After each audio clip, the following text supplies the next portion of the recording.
దారులని ఊర్గలు వైపే బండినక బండి కట్టి కరణిక కారు పెట్టి రచ్చొచ్చో సభకు కథనోత్సాహంతో తరలుతున్నారు గులాబీ శ్రేణులు. అవును, ఇక 25 పండుగకు ఊరువాడ కదిలింది. తెలంగాణలో 16 నెలల తర్వాత గులాబీ నేతల ఉత్సాహం ఉరకలేస్తుంది. ఇప్పటి వరకు ఒక లెక్క, వరంగల్ సభ తర్వాత మరో లెక్క అంటున్నారు. సిల్వర్ జూబ్లీ సభతో తమ సత్తా చాడతామంటున్నారు గులాబీ నేతలు.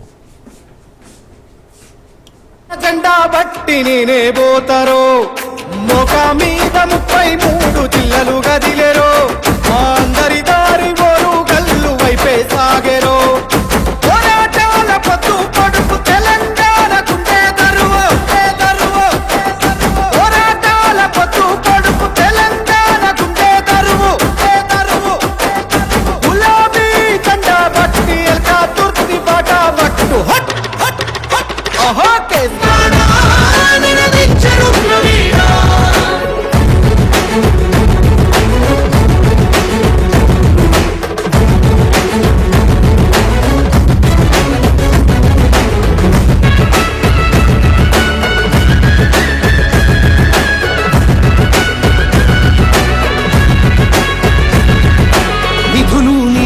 నియామకాలు అన్నీ నిలువు దోపిడి పిడికిలెత్తితే కాల్చి చంపిన రాష్ట్రోత్సవ రథాలు ఊర్గల వైపు పరుగులు పెడుతున్నాయి. ఎడ్ల బండ్లు, కార్లు, బస్సులు కాలినడకన వరంగల్కు చేరుకుంటున్నాయి బీఆర్ఎస్ శ్రేణులు. ఇక ఇప్పటికే వరంగల్ అంతా గులాబీమయంగా మారింది. ఎలకతుర్తి సభ ప్రాంగణం కొత్త రూపును సంతరించుకుంది. సభకు 10 లక్షల మంది వస్తారంటున్నారు కారు పార్టీ నేతలు. ఇక బీఆర్ఎస్ కు కలిసి వచ్చిన వరంగల్లో నిర్వహిస్తున్న రాష్ట్రోత్సవ సభతో కొత్త చరిత్ర సృష్టిస్తామంటున్నారు. ఇక మరోవైపు బీఆర్ఎస్ బాహుబలి బహిరంగ సభకు కౌంట్ డౌన్ షురూ అయింది. తెలంగాణ అంతా గులాబీ సభపైనే చర్చించుకుంటుంది. ప్రత్యర్థి పార్టీలు సైతం ఈ సభపైనే మాట్లాడుతున్నాయి. ఇక మరోవైపు ఊర్గలు గర్జనకు ముందే విపక్షాలు తర్జన భర్జన పడుతున్నాయని కారు నేతలు కౌంటర్లు ఇస్తున్నారు.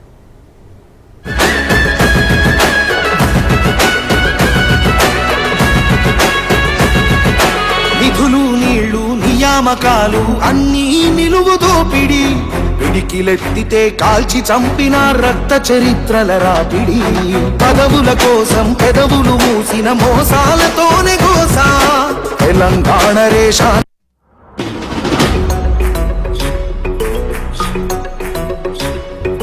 చరిత్ర కడుపున పుట్టింది ఉద్యమాగ్ని శిశువు అది తెలంగాణ తల రాతను మార్చిన నవ వసంత ఋతువు విపక్ష దోపిడి. ఇంకా చెప్పాలంటే ఎలకతుర్తిలో ఇవాళ అద్భుతం ఆవిష్కృతం కానుంది. సరికొత్త చరిత్ర నమోదు కానుంది. వాస్తవానికి ఇప్పుడు గులాబీ దళపతి కేసీఆర్ ప్రసంగంపైనే అందరి దృష్టి ఉంది. అయితే గంటన్నర పాటు కేసీఆర్ ప్రసంగించే అవకాశం ఉన్నట్లుగా తెలుస్తుంది. ప్రధానంగా రైతులు, ప్రజా సమస్యలపై సభలో ప్రస్తావించనున్నారు. ఇక ఇప్పటి వరకు సీఎం రేవంత్ పేరును కేసీఆర్ ఉచ్చరించలేదు. ఎర్రవల్లి నుంచి హెలికాప్టర్లో బయలుదేరనున్న కేసీఆర్ సాయంత్రం 5:30 సభ వేదిక వద్దకు గులాబీ బాస్ చేరుకునున్నారు. ఇక ఈ సభకు సంబంధించి మరింత సమాచారాన్ని మా ప్రతినిధి చంద్రశేఖర్ సభస్థల నుంచి లైవ్ లో అందిస్తారు. చంద్రశేఖర్, మనము తెలంగాణ వ్యాప్తంగా గులాబీ దండి మొత్తం ఓరుగల్లుకైతే పయనమైంది. ఓరుగల్లులోని ఎలకతుర్తి ప్రాంగణం మొత్తం కూడా ఏర్పాట్లతో సర్వం సిద్ధమైపోయింది. మొత్తం గులాబీ సైన్యం మొత్తం కూడా రానున్న నేపథ్యంలో ఎక్కడ కూడా ఎలాంటి అవకతవకలు లేకుండా అయితే రానున్న కార్యకర్తలకు కానీ అభిమానులు నేరుగా పార్కింగ్ ప్లేస్ నుంచి నడుచుకుంటూ సభా వేదికకు వచ్చే విధంగా ఏర్పాట్లు అయితే చేశారు. మనకు తెలుసు, మనం చూడొచ్చు, ఒక ఉద్యమ పార్టీగా ఎన్నో సభలు నిర్వహించిన చరిత్ర కలిగిన కేసీఆర్ ప్రతిదీ కూడా తను ఒక ఊహాత్మగా ముందుకు వెళ్తుంటాడు. తన ఆలోచనను పదును పెట్టి ఉంటుంది. ప్రతి ప్రతికూల సమయాన్ని కూడా అనుకూలంగా మార్చుకోగల నైపుణ్యం గల వ్యక్తి కేసీఆర్. అలాంటి కేసీఆర్ ఒక భారీ బహిరంగ సభతో తిరిగి 16 నెలలు ప్రతిపక్ష హోదాలో ఉన్న ప్రతిపక్షంగా ఉన్న ఒక కేసీఆర్ 16 నెలల తర్వాత ఒక భారీ బహిరంగ సభలో తెలంగాణ వ్యాప్తంగా చరిత్రలో నిలిచిపోయేలాగా దేశంలోనే ఒక అతిపెద్ద భారీ బహిరంగ సభతో అయితే ప్రజల్లోకి రానున్నారు. మొత్తం కూడా ఒక పండుగ వాతావరణం అయితే నెలకొల్లింది. తెలంగాణ వ్యాప్తంగా కూడా ఒక పండుగ లాగా ఈరోజు నిర్వహిస్తున్నారు. ఎక్కడికక్కడికి తండాలుగా అయితే కార్యకర్తలు సంతోషంతో తెలంగాణ సాంప్రదాయాలు, సంస్కృతితో ఒక పక్క పాదయాత్రలు, ఒక పక్క ప్రభా బండ్లు, ఒక పక్క ఎడ్ల బండ్లతో ఒక పండుగ లాగా జాతరకు వచ్చినట్లుగా అయితే ఇక్కడికి వస్తున్నారు. ముఖ్యంగా ఇక్కడ అట్రాక్షన్ మొత్తం కూడా ఇక్కడ స్టేజ్ ఏదైతే బాహుబలి స్టేజ్ ఉంది, 500 మంది పైగా నాయకులు బాహుబలి స్టేజ్ మీద ఈరోజు సాయంత్రం జరిగే సభలో పాల్గొంటారు. కానీ అక్కడి నుంచి ఒక కేసీఆర్ మాత్రమే ఆ సభలో ఉన్న ఒక కేసీఆర్ ఒకటే ప్రసంగించేలాగైతే మనకు తెలుస్తుంది. గంటన్నరకు పైగా కేసీఆర్ స్పీచ్ ఉంటుంది. ఎందుకంటే ఇటు తెలంగాణ వచ్చిందే నిధులు నియామకాలు, అలాంటి తెలంగాణ తీసుకొచ్చిన కేసీఆర్ ఒకప్పుడు తెలంగాణ రాదు అని ఎగతాళి చేసినప్పటికీ అన్నిటిని తలదొక్కుని కేసీఆర్ తెలంగాణను సాధించాడు. తెలంగాణ తొలి ముఖ్యమంత్రిగా కూడా వచ్చి తర్వాత నిధులు నియామకాలు, ఒక పక్క విద్యుత్ సంక్షోభాన్ని జయించాడు, ఒక పక్క సాగునీరుని రైతులకు అందించాడు, త్రాగునీరు కానీ, ఇటు ఉద్యోగ కల్పన కానీ, ఇటు దళితులు కానీ ఎంతో మందికి పథకాలు క్రియేట్ చేసి ఒక స్వర్ణ లాంటి పరిపాలన కేసీఆర్ అందించాడని చెప్పేసి ఎప్పుడైతే కాంగ్రెస్ పార్టీ అనేక గ్యారంటీల పేరుతో ప్రజల్లోకి వచ్చి ఆ ప్రజలను మభ్యపెట్టి మోసం చేసింది, ఈ రోజు చేతులు చేసిన పరిస్థితి, ప్రజల సంక్షేమాన్ని గాలి వదిలేశారు అని చెప్పేసి ఒక నినాదాన్ని అయితే ప్రజలకు తీసుకెళ్ళనున్నారు. తెలంగాణ వ్యాప్తంగా కూడా ఈ సభ ద్వారా ఒక నూతన ఉత్తేజం అయితే నూతన ఉత్తేజం వచ్చే అవకాశాలు కనిపిస్తున్నాయి. ఎందుకంటే లక్షలాదిగా కూడా ఈ కార్యకర్తలు ఈ సభకు స్వచ్ఛందంగా వస్తున్న పరిస్థితి. ఎంతో మంది ఈ కేసీఆర్ దగ్గర నుండి చూడాలి, కేసీఆర్ మాట వినాలి అని చాలా సంతోషంతో వస్తున్న పరిస్థితి. ఎక్కడ కూడా వచ్చిన కార్యకర్తలకు కానీ ఎక్కడ ఎవరికి ఎలాంటి ఇబ్బందులు కలగకుండా, ఇటు కొంచెం నలుదిక్కుల నుంచి వస్తున్న వారందరూ కూడా ట్రాఫిక్ జామ్ కూడా జరగకుండా ఒక పక్క 1100 మంది పోలీసులు వరంగల్ కమిషనరేట్ పరిధిలో ఇక్కడ విధులు నిర్వహిస్తున్నారు. అంతేకాకుండా ఒక 2000 మంది పైగా వాలంటీర్లు కూడా వారు బీఆర్ఎస్ పార్టీ ఏర్పాటు చేసింది. ఎక్కడికక్కడ రహదారులు వస్తున్న వాహనదారులకి గైడెన్స్ ఇస్తూ వారిని సభా వేదికకు నేరుగా చేరుకునే విధంగా అయితే వారికి అన్ని ఏర్పాట్లు చేశారు. ఇక్కడ సభకు వచ్చిన వాళ్ళకు కూడా ఎలాంటి ఆటంకం కలగకుండా భారీ ఎండలు ఉన్న నేపథ్యంలో వారికి త్రాగునీరు కానీ, మజ్జిగ ప్యాకెట్లు కానీ అన్ని కూడా ఏర్పాటు చేశారు. ఎక్కడ కూడా సభలో పాల్గొన్న వారికి కొంచెం కూడా నిరాశ చెందకుండా ఉండే విధంగా ఏర్పాటు చేశారు. భారీగా ఫ్లడ్ లైట్లు, లైటింగ్ తో పాటు ఎల్సిడి స్క్రీన్లు ఏర్పాటు చేశారు. 23 పైగా ఎల్సిడి స్క్రీన్లు. ఎందుకంటే ఇక్కడ వారి మెయిన్ కాన్సెప్ట్ కేసీఆర్ ఏం మాట్లాడతారు, కేసీఆర్ ఏం చెప్పబోతున్నారు, కేసీఆర్ చెప్పే ప్రతి మాట కూడా ఇక్కడ ఉన్న కార్యకర్తలు వినాలి, చూడాలి అనే విధంగా ఇక్కడ ఏర్పాట్లు చేశారు.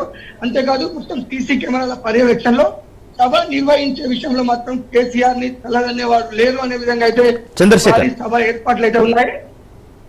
చంద్రశేఖర్, సభ ఏర్పాట్లు అన్ని పూర్తయినట్లుగా తెలుస్తుంది. అయితే సభ జరగడం ఒక్కటే మిగిలి ఉంది. జనం తరలి వస్తున్న తీరు ఏ విధంగా ఉంది, వచ్చిన ప్రజలు ఏం మాట్లాడుతున్నారు సభ గురించి, అక్కడ ఏర్పాట్ల గురించి? చంద్రశేఖర్,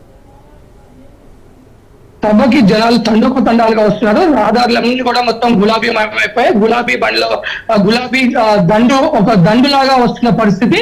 ఇక్కడికి వస్తున్న వారు కూడా ఇక్కడ ఉన్న ఏర్పాట్లు చూసి ఇక్కడ భారీ కటౌట్లు, కేటీఆర్ భారీ కటౌట్లు ఏర్పాటు చేశారు, భారీ ఫ్లెక్సీలు ఏర్పాటు చేశారు. ఒక పండుగ వాతావరణం లాగా వాళ్ళు మహిళలు కూడా ఉత్సాహంగా డ్యాన్సులు చేస్తూ మేము ఒక పండుగలో పాల్గొంటున్నాం, మేము ఒక దేవుని దగ్గరికి వచ్చినట్లా ఉంది. ఈ రోజు కేసీఆర్ మాట వినాలని మేమందరం కూడా ఎంతో ఉత్సాహంగా వస్తున్నాము. కొంత మనం చూసుకోవచ్చు, మహిళలు నిన్ననే కూడా కొంత మహిళలు రావడం జరిగింది. ఒకరోజు ముందుగానే వచ్చి వారి యొక్క సంతోషంలో పాలు పంచుకోవాలి, మా యొక్క నాయకుడిని మేము దగ్గర నుంచి చూడాలి, మా నాయకుడు ఏం చెప్తాడు, మమ్మల్ని ఏ విధంగా దిశానిర్దేశం చేస్తారని ఒక సంతోషాన్ని అయితే వ్యక్తం చేస్తున్నారు. ఇక్కడికి వచ్చిన వాళ్ళు కూడా ఏర్పాట్లు ఇక్కడ చూస్తే మనకు కని విని ఎరగని ఏర్పాట్లు. సభ విషయంలో మాత్రం ఇది భారతదేశ చరిత్రలోనే ఒక రాజకీయ పార్టీ నిర్వహించే ఇలాంటి సభలు చాలా అరుదుగా ఉంటాయి. భారతదేశ చరిత్రలోనే ఈ సభకు ఒక రికార్డులో నిలబడే అవకాశం ఉందని చెప్పుకోవచ్చు. ఇక్కడ మొత్తం కూడా బీఆర్ఎస్ పార్టీ పండుగ వాతావరణంలో 25,000 ఆవిర్భావ వేడుకలు అయితే జరుపుకోవడానికి అంతా సిద్ధమైందని చెప్పుకోవచ్చు. చెప్పి రైట్, థ్యాంక్ యూ చంద్రశేఖర్. మాజీ మంత్రి హరీష్ రావు సిద్దిపేటలో బీఆర్ఎస్ జెండాను ఆవిష్కరిస్తున్నారు. ఇప్పుడు అలా చూద్దాం.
అధ్యక్షులు రామూరు సంపత్ రెడ్డి గారికి, అదేవిధంగా గౌరవ కౌన్సిలర్లు వినోద్ గౌడ్ గారు, అరవింద్ రెడ్డి గారు, పార్టీ సీనియర్ నాయకులు, ఉద్యమకారులు, పార్టీ కార్యకర్తలు అందరికీ పేరు పేరున నమస్కారం. ముఖ్యంగా బీఆర్ఎస్ పార్టీ పుట్టి ఇవాళ 25వ సంవత్సరంలో అడుగు పెడతా ఉంది. మనందరం ఎట్లయితే జన్మదినాన్ని జరుపుకుంటామో ఇది పార్టీ జన్మదినం, మన పార్టీ పుట్టినరోజు. ఇవాళ బీఆర్ఎస్ పార్టీ అంటే తెలంగాణ బానిస సంఖ్యలు తెంపి మనకు స్వేచ్ఛ స్వాతంత్రాన్ని సంపాదించిన పార్టీ బీఆర్ఎస్ పార్టీ. ఇలా సమైక్య పాలకుల చేతి కింద నలిగిపోతున్న ఈ తెలంగాణను మరి స్వాతంత్రం తెచ్చి విముక్తి కల్పించి అభివృద్ధి బాటలో నడిపిన పార్టీ మన బీఆర్ఎస్ పార్టీ. ఈ గులాబీ జెండా కరెక్ట్ గా 24 ఏళ్ల క్రితం ఇదే సిద్దిపేటలో పుట్టి 14 ఏళ్లు పోరాడి కేసీఆర్ గారు చావు నోట్లో తలబెట్టి కానే కాదు రానే రాదు అన్న తెలంగాణను తెచ్చిన జెండా మన గులాబీ జెండా అని చెప్పి మనం చేస్తా ఉన్నాం. నిజంగా ఇవాళ బీఆర్ఎస్ పార్టీ అంటే తెలంగాణకు స్వాతంత్రం తెచ్చిన పార్టీ. బీఆర్ఎస్ పార్టీ అంటే ఇవాళ తెలంగాణ రాష్ట్రాన్ని సాధించడమే కాదు, తెలంగాణ సంస్కృతి సాంప్రదాయాలను పరిరక్షించిన పార్టీ మన బీఆర్ఎస్ పార్టీ. మన బీఆర్ఎస్ పార్టీ తెలంగాణను అభివృద్ధి పథంలో నడిపి దేశానికి దిక్సూచిగా నిలిపిన పార్టీ మన బీఆర్ఎస్ పార్టీ. అంటే బీఆర్ఎస్ లేకుండా, గులాబీ జెండా లేకుండా తెలంగాణ రాష్ట్రాన్ని ఊహించలేము, ఈ అభివృద్ధిని కూడా మనం ఊహించలేము. రాష్ట్రం సాధించింది, అభివృద్ధి పథంలో నడిపింది ఇవాళ బీఆర్ఎస్ పార్టీ. అందువల్ల బీఆర్ఎస్ అంటే తెలంగాణ ప్రజలకు ఒక ఆత్మగౌరవ ప్రతీక. తెలంగాణ ప్రజల గౌరవాన్ని ఆకాశాన్నంత ఎత్తున నిలిపిన పార్టీ. తెలంగాణ ఆత్మగౌరవాన్ని ప్రపంచం మొత్తం చాటి చెప్పిన జెండా ఈ గులాబీ జెండా. అందువల్ల ఈ గులాబీ జెండా పండగ ఇవాళ మన గులాబీ జెండా పుట్టినరోజును రాష్ట్ర వ్యాప్తంగా కూడా చాలా ఘనంగా జరుపుకుంటా ఉన్నారు. రాష్ట్ర ప్రజలందరికీ కూడా ఈ సందర్భంగా నేను బీఆర్ఎస్ పార్టీ కుటుంబ సభ్యులకు, తెలంగాణ ఉద్యమకారులకు, బీఆర్ఎస్ అభిమానులకు అందరికీ కూడా నేను హృదయపూర్వకంగా ఇవాళ బీఆర్ఎస్ పుట్టినరోజు శుభాకాంక్షలు తెలియజేస్తా ఉన్నా. మన బీఆర్ఎస్ పార్టీ ఆనాడు ఉద్యమ పార్టీగా ఉన్నా, అధికారంలో ఉన్నా, ప్రతిపక్షంలో ఉన్నా మనదెప్పుడూ ప్రజల పక్షమే. ప్రజల ఆకాంక్షల కోసం పనిచేశాం. ఆనాడు ఉద్యమ పార్టీగా ప్రజలు కోరుకున్న తెలంగాణ రాష్ట్రం కోసం పోరాడినం, తెలంగాణ సాధించినం. అధికారంలో ఉంటే అనేక సంక్షేమ కార్యక్రమాలు, 200 పెన్షన్లు 2000 చేసింది బీఆర్ఎస్ పార్టీ. ఆడపిల్ల పెళ్లికి కళ్యాణ లక్ష్మి అందించింది బీఆర్ఎస్ పార్టీ. బిడ్డ దవాఖానకు పోతే కేసీఆర్ కిట్ ఇచ్చింది బీఆర్ఎస్ పార్టీ. ఇలా అభివృద్ధిలో ముందుకు నడిపాం. రైతుల కోసం రైతు బంధు, రైతు బీమా, ఇలా ఎన్నో అభివృద్ధి కార్యక్రమాలు, సంక్షేమ కార్యక్రమాలు చేశాం. అక్క చెల్లెళ్ళ తాగునీటి సమస్యలు పరిష్కారం చేశాం, సాగునీరు అందించాం, బంగారం లాంటి పంటలు పండే విధంగా ఈ తెలంగాణను అభివృద్ధి పథంలో నడిపాం. మరి ఈరోజు ప్రతిపక్షంలో ఉంటే కూడా ఇవాళ అధికార పార్టీ అయిన కాంగ్రెస్ పార్టీ తప్పిదాలను ఎత్తి చూపుతా ఉన్నాం. నీ 4000 పెన్షన్ ఎప్పుడు ఇస్తావు అని అసెంబ్లీలో గర్జిస్తున్నాం, అసెంబ్లీ బయట కూడా పోరాడుతా ఉన్నాం. నీ 15,000 రైతు బంధు ఎన్నడు ఇస్తావు, నీ రుణమాఫీ ఎన్నడు చేస్తావు, ప్రజలకు ఇచ్చిన హామీలు ఎప్పుడు అమలు చేస్తావని కూడా ఈరోజు కాంగ్రెస్ మీద పోరాడుతా ఉన్నాం. అదేవిధంగా మహిళలకు మహాలక్ష్మి కింద నెలకు 2,500 ఇస్తామని గద్దెనెక్కిండ్రు. 17 నెలలు అయిపోయింది, ఏడాదిని అర్థమైన మహాలక్ష్మి ఊసలేదు, 4,000 పెన్షన్ ముచ్చట లేదు, రైతు బంధు 15,000 వచ్చింది లేదు, రుణమాఫీ పూర్తయింది లేదు. మాయమాటలు చెప్పి అధికారంలోకి వచ్చి రాష్ట్ర ప్రజల్ని ఇలా కాంగ్రెస్ పార్టీ మోసం చేసింది. ప్రజలు విషయాలు గమనిస్తా ఉన్నారు, ప్రజలు అన్ని విషయాలు అర్థం చేసుకుంటా ఉన్నారు. తప్పకుండా ప్రజలు గుణపాఠం చెప్తారు. మరి ఈరోజు సాయంత్రం వరంగల్లో జరగబోయే బహిరంగ సభకు మన దగ్గర నుంచి కూడా రాష్ట్ర వ్యాప్తంగా కూడా పెద్ద ఎత్తున తరలి వస్తా ఉన్నారు. పాదయాత్రల్లో కానీ, ఎడ్ల బండ్ల మీద, ట్రాక్టర్ల మీద, డీసీఎంల్లో, బస్సుల్లో ఎవరికి తోచిన విధంగా వాళ్ళు కేసీఆర్ గారి మాట వినాలి, ఈ సభను విజయవంతం చేయాలి, ఈ కాంగ్రెస్ మోసాలను ఎండగట్టాలని చెప్పి ఇవాళ స్వచ్ఛందంగా కదలి వస్తా ఉన్నారు. మరి ఈరోజు రాష్ట్ర వ్యాప్తంగా కూడా గ్రామ గ్రామాన ప్రతి వార్డులో కూడా జెండాలు ఎగరేసుకుంటా ఉన్నారు. ఈ జెండాలు ఎగరేసి అందరూ కూడా చలో వరంగల్ కు సమాయత్తం అవుతున్నారు. మరి ఈ సభ తప్పకుండా విజయవంతం అవుతుంది. మరి మన సిద్దిపేటలో కూడా మీరు చూస్తున్నారు ఏం జరుగుతుందో. కాంగ్రెస్ వచ్చినాక మన పిల్లల కోసం, చదువుల కోసం పెట్టిన వెటర్నరీ కాలేజీని సిద్దిపేట నుంచి కొడంగల్కి ఎత్తుకుపోయింది. మన శిల్పారామం పనులు అక్కడే ఆగిపోయినాయి. మన రంగనాయక్ సాగర్ లో పనులు అట్లనే పిల్లర్లు గాలిలో వేలాడుతా ఉన్నాయి, పనులు ఆగిపోయిన పరిస్థితి ఉన్నది. ఏ ఒక్క పని కూడా ఎస్సీ గురుకుల పాఠశాలకు 30 కోట్లతో భవనం శాంక్షన్ చేస్తే దాన్ని కూడా సిద్దిపేటలో క్యాన్సిల్ చేసి ఎత్తుకపోయిండు. రోడ్ల పనులు ఆగిపోయినాయి. అంటే ఇవాళ సిద్దిపేట మీద పగబట్టినట్టు చేస్తున్నారు. కొత్తగా శాంక్షన్ వచ్చింది లేదు, చేసిన పనులు కూడా అడ్డుపడతా ఉన్నారు. ఇవాళ సిద్దిపేట అంటే ఓర్వలేని పరిస్థితి ఉంది. మంచిది బిడ్డ, మళ్ళీ వచ్చేది బీఆర్ఎస్ గవర్నమెంటే. తప్పకుండా ఇంతకు రెట్టింపుగా మళ్ళీ అభివృద్ధిలో ముందుకు తీసుకొని పోతాం. మీరు ఆపినా ఆగదు, మీరేం శాశ్వతం కాదు. మీరు ఏడాది అర్థంలే పాలేందో నీళ్ళేందో తెలిసిపోయింది. ప్రజలు మళ్ళీ కేసీఆర్ రావాలి, బీఆర్ఎస్ కావాలి అని చెప్పి ఇవాళ రాష్ట్ర ప్రజలందరూ కూడా ఎదురు చూస్తున్న పరిస్థితి ఉన్నది. ఇవాళ రాష్ట్రంలో అభివృద్ధి కుంటుపడ్డది, ఆదాయం మందగించింది, ప్రజల ప్రమాణాలు తగ్గుతూ ఉన్నాయి. ప్రజలు కూడా చాలా ఇబ్బంది పడతా ఉన్నారు. వ్యాపారాలు నడుస్తలేవు, దుకాన్లు నడుస్తలేవు, బిజినెస్ నడుస్తలేదు. ఎక్కడ చూసినా అంతా ఆగమాగం ఉన్నది. ఈ కాంగ్రెస్ ప్రభుత్వం చూస్తే వాళ్ళ శృతిలేని సంసారం. కాంగ్రెస్ ప్రభుత్వంలో మంత్రుల మధ్య సఖ్యత లేదు, ఎమ్మెల్యేల మధ్య సఖ్యత లేదు, హైకమాండ్ కు రాష్ట్ర నాయకత్వానికి సఖ్యత లేదు. అంటే ఒక గతి లేని, శృతి లేని సంసారం అయింది. అంటే ఎప్పుడైనా మనం ఈ ఊర్లలో మాట్లాడుకుంటాం, శృతి లేని సంసారము నడుస్తుందా? ఎంత ఇబ్బంది అవుతుంది. ఒక మాట మీద నడవాలి సంసారం అంటే, ఇల్లు అంటే. కానీ ఇలా కాంగ్రెస్ ప్రభుత్వం శృతి లేని సంసారం లెక్క తయారైపోయింది. ఒకళ్ళ మాట ఒకళ్ళకి నడవదు, ఒకళ్ళ మాట ఒకళ్ళు నమ్మరు. హైకమాండ్ కు వీళ్ళకు బాగలేదు, కేబినెట్ లో ఉన్న మంత్రుల మధ్య సఖ్యత లేదు. అంతా ఆగమాగం తయారు చేసి ఇవాళ రాష్ట్రాన్ని అధోగతి పాలు చేస్తా ఉన్నది కాంగ్రెస్ ప్రభుత్వం. కాంగ్రెస్ వచ్చినాక ఇవాళ ప్రజలకు ఇబ్బందులు మొదలైనాయి. వాళ్ళు ఎన్నో అరిచేతిలో వైకుంఠం చూపించారు, ఏదేదో చేస్తామన్నారు, చేసిందేమి లేదు. కానీ కేసీఆర్ గారు ఇచ్చినవి కూడా బంద్ పెట్టింది. రైతు బంధు బంద్ అయిపోయింది, దవాఖానలో పోతే కేసీఆర్ కిట్టు బంద్ అయింది, బతుకమ్మకు చీరలు బంద్ అయిపోయినాయి. ఇట్లా అనేక కార్యక్రమాలు బంద్ పెట్టింది తప్ప కొత్తగా ఇచ్చినవి అయితే ఏమీ లేవు. అంతా మోసం. ఇవాళ ప్రజలు నిజాన్ని గ్రహిస్తా ఉన్నారు. సరే, ఏది ఏమైనా ఈ జెండా పండుగకి ఇంత పొద్దున్నే ఇంత పెద్ద సంఖ్యలో వచ్చి దీన్ని విజయవంతం చేసిన మా అక్కా చెల్లెలకు, మా కార్యకర్తలకు, మా ఉద్యమకారులకు నేను శిరస్సు వంచి నమస్కారం తెలియజేస్తా ఉన్నా. టీఆర్ఎస్ కుటుంబ సభ్యులు ఎంతో ప్రేమతోని మీరందరూ కూడా మరి పార్టీని ముందుకు తీసుకుపోతున్నారు. ఇంకా మన పార్టీని బలోపేతం చేసుకుందాం.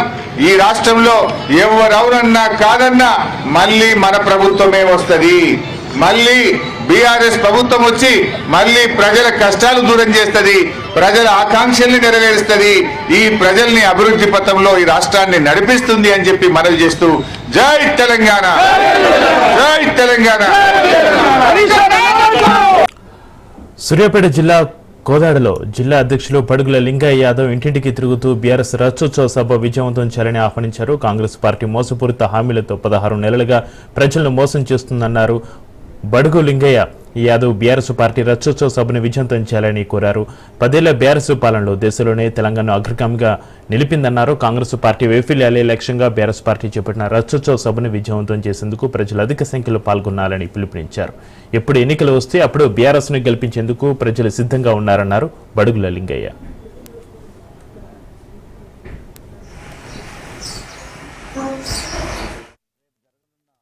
వసంతోత్సవ సభకి సైనికుల్లా కథం దొక్కుతూ కార్యకర్తలందరూ కూడా కదిలి రావాలని, పార్టీ సానుభూతి పనులు, ఉద్యమకారులు, తెలంగాణ వాదులు అందరూ కూడా ఇందులో పాల్గొనడానికి, ప్రత్యక్షంగా వీక్షించడానికి, రేపు కేసీఆర్ గారు చేస్తున్న ప్రసంగం వినడానికి మేము నిజంగా ఈ రోజు రవాణా సదుపాయం కూడా ఏర్పాటు చేయడం కష్టతరమవుతున్న పరిస్థితి ఏర్పడుతూ ఉంది చూస్తూ ఉంటాం. ఎందుకంటే మేము అనుకున్నది దాదాపుగా 160 కిలోమీటర్ల దూరంలో జరుగుతున్న ఈ సభకి ఈ నియోజకవర్గం నుంచి 3,000 మందిని తరలించాలని చెప్పేసి పార్టీ నిర్దేశిస్తే దానికి అనుగుణంగా మేము ఏర్పాట్లు చేస్తున్న క్రమంలో కార్యకర్తల నుంచి, పార్టీ సానుభూతి పరుల నుంచి మేము స్వచ్ఛందంగా కూడా రావడానికి సిద్ధం, మీరు వాహనాలు ఏర్పాటు చేయండి అని చెప్పేసి మమ్మల్ని ఒత్తిడి చేస్తున్న పరిస్థితిని ఈ రోజు మేము చూస్తున్నాం. దీన్ని బట్టి కాంగ్రెస్ మీద ఎంత ఆగ్రహంగా ప్రజలు ఉన్నారు, అన్ని వర్గాల వాళ్ళు ఎంత వ్యతిరేకిస్తున్నారు. ఈ సభకు పోవటం ద్వారా కాంగ్రెస్ మీద ఉన్న ప్రజా వ్యతిరేకతని, ప్రజల ఆగ్రహాన్ని వ్యక్తం చేయొచ్చు అని చెప్పేసి ప్రజలు భావిస్తున్న ఈ తరుణంలో ఈ సభను చూడటం, ప్రత్యక్షంగా అందులో పాల్గొనటం అనేది ఒక అదృష్టంగా భావించే పరిస్థితి కార్యకర్తలకి ఆ అనుభూతి మిగిలిపోయింది. కాబట్టి చరిత్రలో, దేశ చరిత్రలో ఇప్పటి వరకు ఏ రాజకీయ పార్టీ కూడా ఇంత లక్షలాది మందితో సభ నిర్వహించడం అనేది, వందలాది ఎకరాలలో అన్ని రకాల సౌకర్యాన్ని సమకూర్చి లక్షలాది మంది ప్రజలతోని, కుటుంబ సభ్యులైన పార్టీ కార్యకర్తలతోని ఈ సమావేశాన్ని నిర్వహించారు.